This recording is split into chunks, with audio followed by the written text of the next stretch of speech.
ঈদ মিছিল শহরের সড়ক অতিক্রম করার সময় পথের ধারে দাঁড়িয়ে থাকা অসংখ্য মানুষ স্বতঃস্ফূর্তভাবে এতে যুক্ত হন। শিশু, তরুণ ও প্রবীণ সকলেই ঈদের আনন্দ ভাগাভাগি করতে রাস্তায় নেমে আসেন, ফলে পুরো শহর উৎসব মুখর পরিবেশে মুখর হয়ে ওঠে। এই ধারাবাহিকতায় এবছরও নাগরিকদের অংশগ্রহণে আয়োজন করা হচ্ছে ঈদের মিছিল। এবার শুধু ঈদের দিন বর্ণাঢ্য মিছিলে নয়, বরং ঈদের আগের দিন থেকে টানা 3 দিন যাবত উদযাপিত হতে চলেছে ঈদ উৎসব। ঈদের আগের দিন চাঁদ রাতে রাজধানীর রবীন্দ্র সরোবরে আয়োজন করা হবে মেহেদি উৎসব ও সাংস্কৃতিক সন্ধ্যা। ধর্মবর্ণ নির্বিশেষে নাগরিকদের যে কেউ এই মেহেদি উৎসবে সামিল হতে পারবে। চাঁদ রাতে চলবে ঈদের গান, কবিতা ও নানা আয়োজন। ঈদের দিন সকাল 10টায় জাতীয় ঈদগাহের সামনে হাইকোর্ট প্রাঙ্গণ থেকে ঈদের মিছিল শুরু হবে।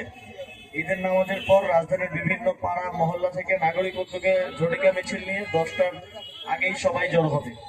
ঈদের বর্ণাঢ্য মিছিলটি দোয়েল চত্বর হয়ে কেন্দ্রীয় শহীদ মিনারের সামনে থেকে শাহবাগ মোড়ে গিয়ে শেষ হবে। বিভিন্ন স্থান থেকে জড়ো হওয়া ঝটিকা মিছিলগুলোর মধ্যে সবচেয়ে জাঁকজমকপূর্ণ মিছিলকে পুরস্কৃত করার উদ্যোগ গ্রহণ করা হয়েছে।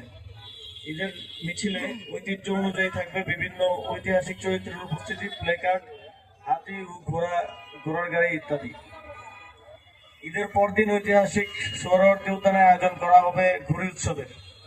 ঢাকার প্রাচীন এই ঘুড়ি উৎসবকে ঈদের উৎসবের সঙ্গে পালন করার মাধ্যমে অন্তর্ভুক্তিমূলক বাংলাদেশের সাংস্কৃতিক চর্চার একটি মিথস্ক্রিয়া তৈরি হবে বলে আমরা বিশ্বাস করি।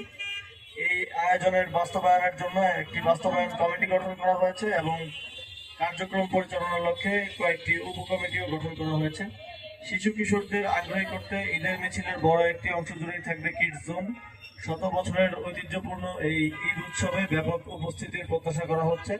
নাগরিক উদ্যোগে এই আয়োজন বিধায় সর্বসাধারণের আর্থিক সাহায্য গ্রহণ করা হবে। এছাড়াও স্বেচ্ছাসেবী যে কোনো তরুণও যুক্ত হতে পারবে এই আয়োজনের সঙ্গে।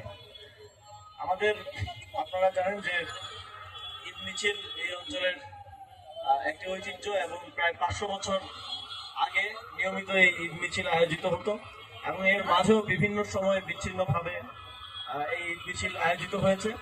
গত বছর আমরা ঢাকা নর্থ সিটি কর্পোরেশনের উদ্যোগে সেটা আয়োজন হতে দেখেছি এবং আমরা দেখেছি যে ঢাকার মানুষ সেটাকে খুব সাদরে গ্রহণ করেছে এবং ঈদের দিন একসাথে এসে আনন্দ উদযাপন করেছে।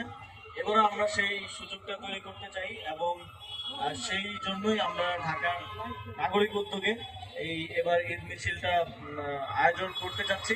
এক্ষেত্রে আমরা সর্বসাধারণের অংশগ্রহণ এবং সকলের সহযোগিতা প্রত্যাশা করছি। আমাদের সাথে যে কেউ চাইলে ভলান্টিয়ার হিসেবে যুক্ত হতে পারবেন এবং আমরা এটি এক ধরনের ক্রাউড ফান্ডিং এর মাধ্যমে এই ঈদ মিছিলের ফান্ডটা কালেক্ট করব। আপনাদের সকলকে আবারও ধন্যবাদ। আপনাদের যদি কোনো